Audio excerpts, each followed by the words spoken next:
terima kasih. Assalamualaikum warahmatullahi wabarakatuh. Waalaikumsalam warahmatullahi wabarakatuh. Apakah suara saya terdengar dengan jelas? Terdengar? Baik. Alhamdulillah. Wassalatu wassalamu ala asyrafil anbiya'i wal mursalin wa ala alihi wa sahbihi ajmain. Amma eh, yang terhormat Bapak Ibu pengelola PPG UIN dan Ampel Surabaya, Bapak eh, Ibu peserta workshop pada pagi hari ini eh, yang dilaksanakan oleh Prodi PPG Wimpunan Ampel Surabaya, serta Bapak ya Ibu narasumber yang lain yang insya Allah akan mengisi kegiatan kita pada pagi hari ini sampai siang. Alhamdulillah senang sekali bisa bertemu dengan Bapak Ibu eh, mahasiswa program profesi guru yang insya Allah sebentar lagi akan menjadi guru profesional. Pada kesempatan ini saya diberikan kesempatan untuk membawakan materi terkait dengan media pembelajaran digital. Uh, Sebelumnya saya ingin share terlebih dahulu. Ya, kelihatan ya. Iya, Ya, tampil Kak. alhamdulillah pada kesempatan ini saya akan berbagi info atau kita sharing karena tentu saja Bapak Ibu pasti banyak yang sudah menggunakan dalam proses pembelajaran baik di sekolah maupun di madrasah. Karena ini menjadi tugas kita bersama, khususnya kita sebagai pendidik, ya tentu saja tidak bisa kita lepaskan dari kegiatan atau aktivitas yang berkaitan tentang digital. Tadi saya kira sudah disampaikan oleh Ibu Wakil Dekan 1 terkait bagaimana pembelajaran itu dilakukan dalam konteks hari ini. Ya tentu saja selalu kita mengarah ke pembelajaran inovatif, kemudian pembelajaran digital. Tentu saja ketika kita berbicara tentang pembelajaran digital, maka ada kaitannya dengan teknologi yang kita gunakan, ya baik di tempatnya masing-masing dan seterusnya.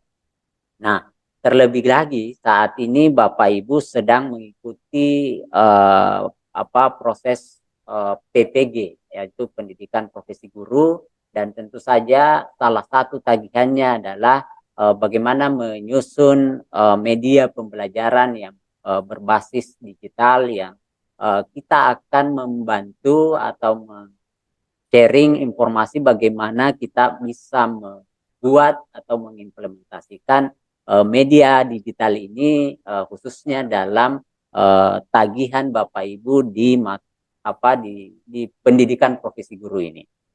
Nah, sebelum kita lanjut, saya kira Bapak Ibu mungkin sebagai informasi awal atau pengetahuan awal, Bapak Ibu bisa melakukan scan dulu uh, barcode yang ada di layar Bapak Ibu untuk memberikan tanggapan supaya kami nanti bisa melihat sejauh mana pemahaman awal Bapak Ibu terkait dengan penggunaan video pembelajaran ya di kesempatan kali ini. Supaya karena waktu kita nanti akan terbatas, maka tentu saja saya tidak akan mengambil atau menyampaikan secara teknis sekali, tetapi beberapa yang kami skip mungkin supaya waktu kita mencukupi, karena tentu saja kalau ini sesungguhnya dilakukan secara detail ya mungkin kurang lebih 1 hari ya bisa kita lakukan.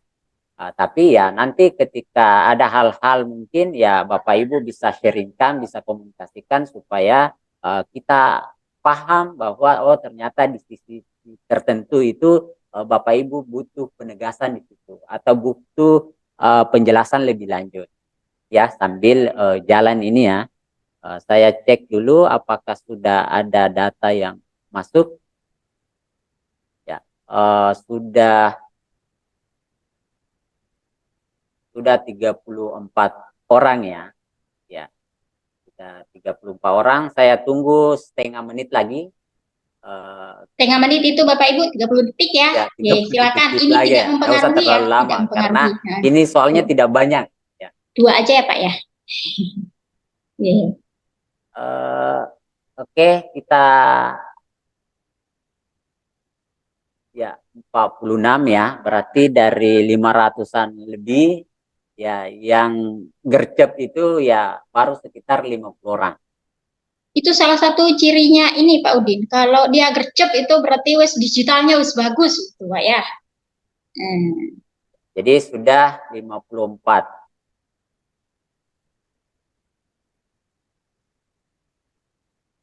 Wah.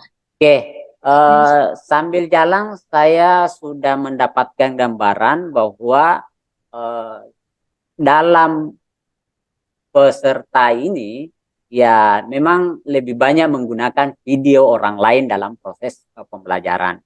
Itu bisa kita lihat. Kemudian yang hanya membuat sendiri ya, ya itu dari 60 orang hanya 17 yang berhasil membuat sendiri media pembelajaran yang digunakan sebagai di dalam pembelajarannya. Kemudian yang tidak pernah menggunakan video sebagai sumber belajar juga ternyata masih ada.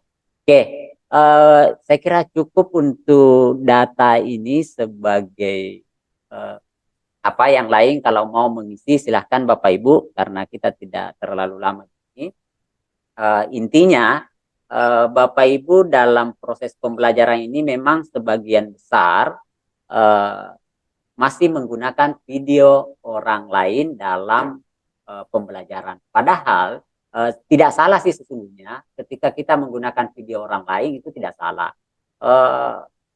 Hanya saja itu ketika video orang lain kita gunakan, ya kadang ada hal-hal tertentu yang ternyata kurang pas dengan materi atau apa yang akan kita sampaikan. Berbeda ceritanya jika kita sendiri yang membuat, berarti memang sesuai dengan materi yang kita sampaikan begitu. Kemudian beberapa pertimbangan lain. Oke, ya sebelum kita masuk secara teknis, maka tentu saja Bapak Ibu memang di program PPG ini memang selain pengetahuan yang lain Bapak Ibu, maka memang perlu memadukan ya atau mengintegrasikan dengan teknologi yang ada khususnya di pembelajaran dalam konteks pelatihan kita pada kesempatan ini. Jadi memang sudah menjadi tagihan Bapak Ibu dalam proses mengikuti PPG ini. Kemudian yang lain ya saya kira bisa dibaca. Lalu Bapak Ibu perlu dipahami bahwa dalam workshop ini maka ada dua hal penting yang perlu kita sepakati bersama. Dalam selesainya mengikuti pelatihan ini maka Bapak Ibu diharapkan mampu menyusun video sebagai sumber belajar dan video praktik pembelajaran. Jadi itu ada dua hal yang berbeda yang perlu kita pahami. Setelah itu Bapak Ibu nanti ya mampu membuat video sebagai sumber belajar dan video praktik pembelajaran. Ya karena dua hal ini yang menjadi pokok pembahasan kita pada kesempatan ini. Semoga nanti yang tidak pernah menggunakan video sebagai sumber belajar, maka tentu saja mari kita mencoba memulai sejak hari ini supaya nanti sudah terbiasa. Karena saya kira video sebagai media pembelajaran ataupun sebagai sumber belajar, maka itu banyak keuntungannya Bapak Ibu. Kenapa? Karena ketika kita sudah buat, itu dapat membantu kita dalam proses pembelajaran. Mungkin kita sisa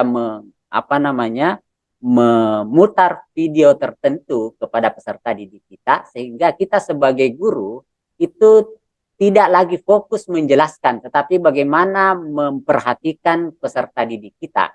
Kenapa? Karena video tersebut sudah kita putarkan. Belum lagi kita berbicara terkait ketika Bapak Ibu hanya menyampaikan secara langsung, maka peserta didik itu hanya bisa mendengarkan di waktu itu saja. Tetapi ketika dibuat dalam bentuk video, maka peserta didik bisa mengulang materi itu ketika mereka membutuhkan, ketika mereka lupa, ya mereka bisa memutar atau menonton kembali kapan saja dan di mana saja mereka berada. Sehingga dalam konteks ini kalau kita memberikan fasilitas seperti ini, maka peserta didik kita tidak ada alasan lagi untuk tidak belajar karena alasan tidak hadir, sakit dan seterusnya, karena kita sudah berikan dalam bentuk video. Kemudian bentuk lain saya kira ada banyak sekali manfaatnya Bapak Ibu. Kemudian tadi yang masih menggunakan video orang lain, maka juga hari ini mari kita meluruskan niat kita untuk mencoba belajar bersama untuk bisa membuat sendiri. Kenapa? Karena ketika Bapak Ibu guru PAI di sekolah, di guru PAI di madrasah, ketika Bapak Ibu sudah membuat, itu kan bisa dipakai pada semester-semester berikutnya. Jadi tidak kita setiap hari membuat video atau sumber belajar berbasis video misalkan seperti itu. Nah, terlebih lagi Bapak Ibu tadi ini akan menjadi tagihan Bapak Ibu nanti di prodi PPG juga dalam mengikuti perkuliahan terkait dengan video sebagai sumber belajar dan nanti juga akan ada praktik pembelajaran. Jadi ini nanti materi ini Bapak Ibu akan langsung diimplementasikan di setiap tempat Bapak Ibu nanti dalam mengajar. Lalu kemudian akan diminta nanti oleh Bapak Ibu dosen terkait dengan media yang telah disusun oleh Bapak Ibu serta praktik mengajar yang telah dibuat oleh Bapak Ibu semuanya. Kemudian di dua ini ya tentu saja ada video sebagai sumber belajar, ada video praktik pembelajaran. Nah, kita akan lihat misalnya seperti apa contoh video sebagai sumber belajar supaya Bapak Ibu tidak kami arahkan berimajinasi, maka saya langsung perlihatkan saja. Misalnya nanti disimak, saya tidak akan memutar sampai selesai, tetapi cukup dilihat saja, nanti diidentifikasi karena nanti akan kami berikan pertanyaan ya Bapak Ibu terkait dengan video ini. Jadi di sini ada dua. Yang pertama ini ini bisa dilihat ya. Nah,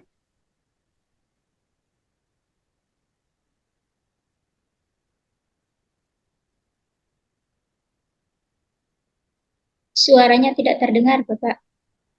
Never really know what's going on.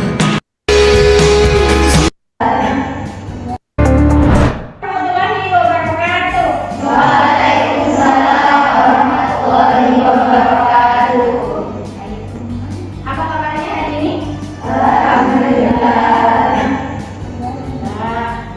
Baik, sebelum kita memulai perkuliahan, mari kita sama-sama menentukan ini juga. Hafal organisasinya kan? Hafal. Baik, kalau saya menyebutkan nomornya, silakan atas suara langsung saja akan aktif. 1, 2, 3, 4, 5. Yang tadi nomor absen 2 dulu, beliau kemana? Segera sembuh, yang satunya terkait konsep dasar kegiatan belajar. Masih selesai. Ya, sebelumnya kita sudah belajar terkait konsep. Nanti pertemuan ke-13 kali ini kita akan praktik. Sudah paham? Makanya atau secara teori apa itu?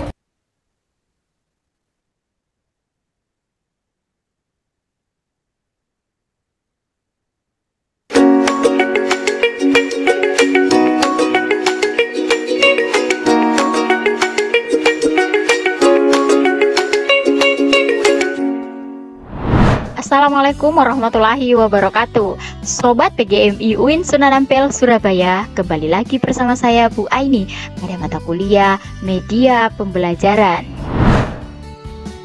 Sembari menonton video ini, jangan lupa sediakan smartphone yang telah terinstal dengan software scan barcode untuk menjawab kuis, membagi kelompok, serta mengakses video tutorial desain pada akhir video ini. Pada pertemuan sebelumnya, kita telah membahas terkait definisi, manfaat, kelebihan, dan berbasis website sebelumnya.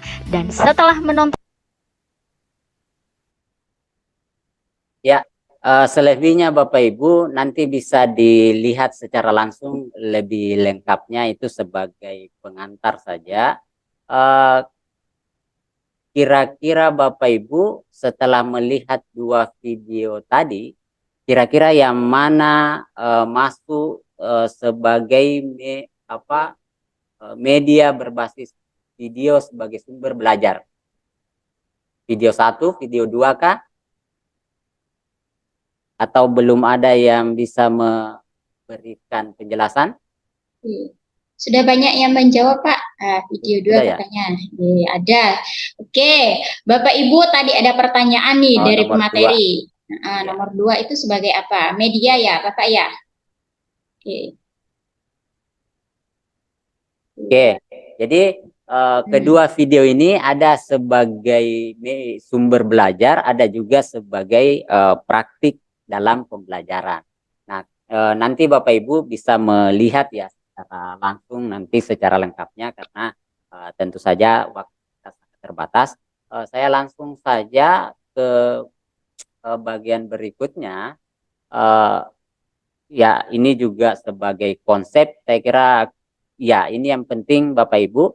Sebelum membuat nanti video pembelajaran, maka dibutuhkan misalnya yang pertama ada storyboard ya supaya video kita nanti terarah. Jadi ada poin-poin, misalnya di kegiatan pendahuluan, apa saja di kegiatan pendahuluan itu, lalu berapa menit yang kita butuhkan di situ. Karena nanti akan ada aturan terkait dengan durasi waktu. Sehingga ketika dalam pelaksanaan itu sudah sesuai dengan prosedur yang telah kita tetapkan atau telah kita buat. Kemudian yang kedua, apa saja yang digunakan dalam proses rekaman itu juga perlu diperhatikan. Karena di perekaman itu ada banyak hal yang perlu diperhatikan. Yang pertama misalnya terkait dengan gambarnya jelas apa tidak ya. Karena kadang juga kita merekam itu gambarnya buram dan seterusnya, kemudian suaranya kurang jelas, itu juga perlu diperhatikan ketika Bapak Ibu melakukan proses recording atau perekaman. Kemudian ada bahan editing ya, biasanya menggunakan aplikasi ya, kita akan mengedit. Sekarang saya kira ada banyak Bapak Ibu yang familiar menggunakan HP, Android misalnya, itu juga bisa dilakukan dengan memilih salah satu aplikasi yang telah disediakan. Lalu ada juga yang menggunakan komputer ya. Kalau menggunakan komputer mungkin ya lebih ada beberapa tanggapan bahwa lebih bagus lagi. Tapi ya itu kembali lagi ke Bapak Ibu semuanya, yang mana yang terbiasa dilakukan maka tentu saja itu yang dianggap lebih baik gitu. Karena itu relatif penilaiannya.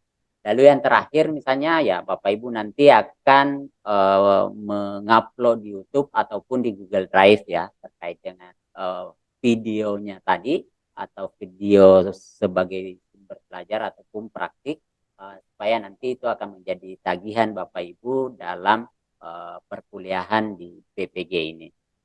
Nah, ya ini ada contoh storyboard ya Bapak Ibu, bisa menjadi acuan tapi tidak mesti harus sama karena namanya juga contoh ya. Silakan dikembangkan sesuai dengan kebutuhan Bapak Ibu semua terkait media yang akan diproduksi nantinya.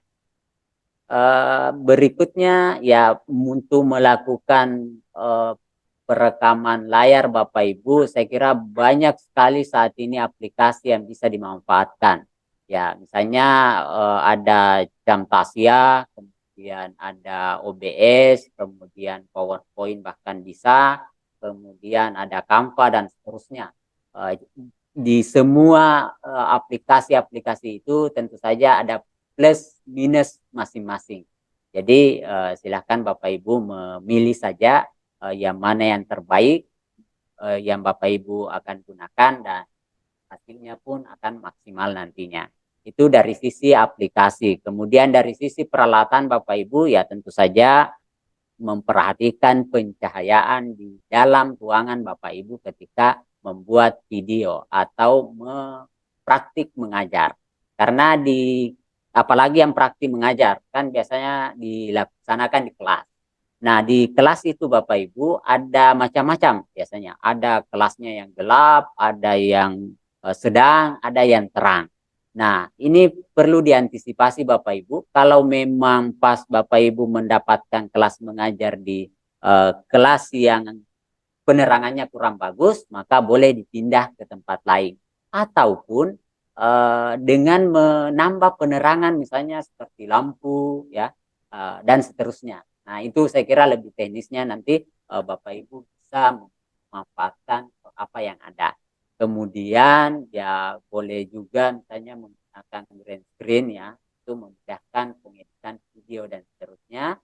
Kemudian dari sisi kamera Bapak Ibu ya diusahakan paling tidak itu sesungguhnya HP sudah cukup. Hanya saja HP yang bagus ya pengambilan gambarnya, videonya dan seterusnya. Karena dikhawatirkan jangan-jangan Bapak Ibu sudah syuting misalnya lalu melihat hasilnya kurang bagus atau tidak burang dan seterusnya.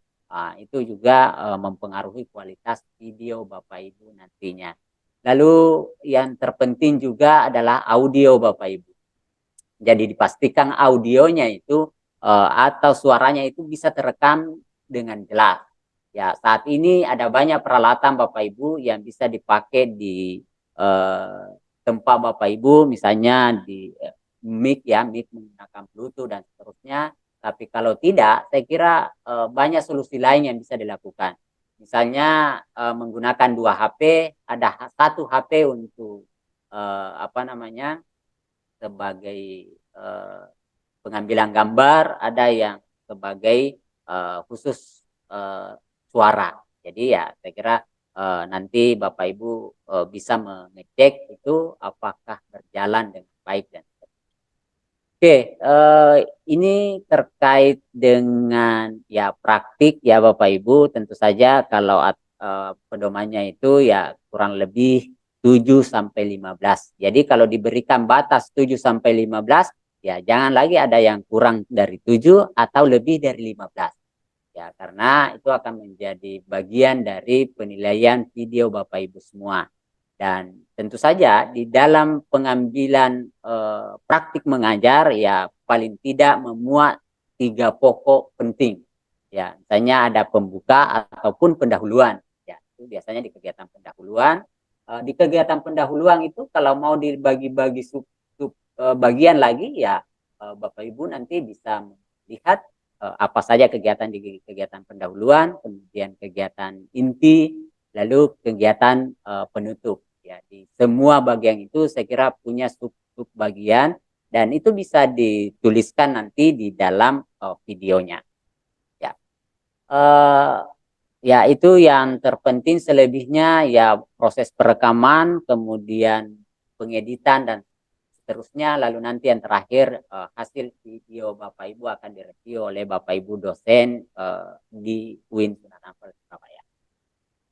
Selebihnya Bapak Ibu bisa dibaca, kita nanti lebih ke praktik ya. Kemudian khusus untuk praktik mengajar ya tentu saja mengikuti modul ya Bapak Ibu, memperhatikan modul di modul PPL-nya, lalu kemudian apa yang akan dipraktekkan tentu saja sesuai dengan modul ajar yang telah dibuat Bapak Ibu sebelumnya. Karena kalau di kurikulum sebelumnya itu ya biasa kita sebut dengan RPP. Nah, sekarang kita sebutnya sebagai modul ajar, isinya kurang lebih sama seperti itu. Ya, itulah yang akan dipraktikkan. Termasuk apakah sesuai yang tertulis di modul ajar itu dengan yang Bapak Ibu praktekkan, karena jangan-jangan itu berbeda. Ya, kadang begitu. Kita sudah siapkan modul ajar, tetapi pada pelaksanaan pembelajaran kita ternyata tidak sesuai. Nah, ini juga perlu diperhatikan Bapak Ibu supaya itu sama begitu, paling tidak sesuai dengan langkah-langkah yang telah disusun di modul ajar itu.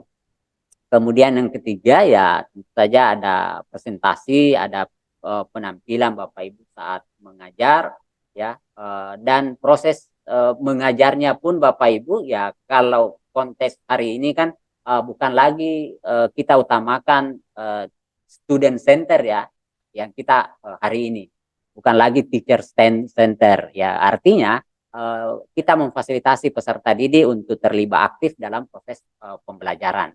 Ya, tentu saja. Lalu kita lihat lagi ya, pada bagian ini ya ada persiapan ya. Tentu saja Bapak Ibu perlu mempersiapkan apa saja yang perlu disiapkan. Tentu saja ada materinya ya, materi yang akan disampaikan, kemudian ada peralatan, kemudian ada skenario, kemudian ada proses perekaman. Lalu kalau sudah dirasa maka tentu saja dilanjutkan dengan praktik ya.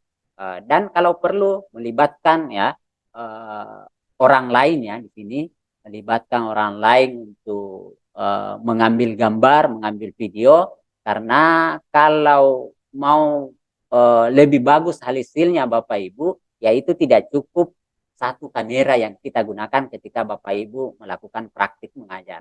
Ya, kalau perlu di semua sudut itu akan ada kameranya begitu.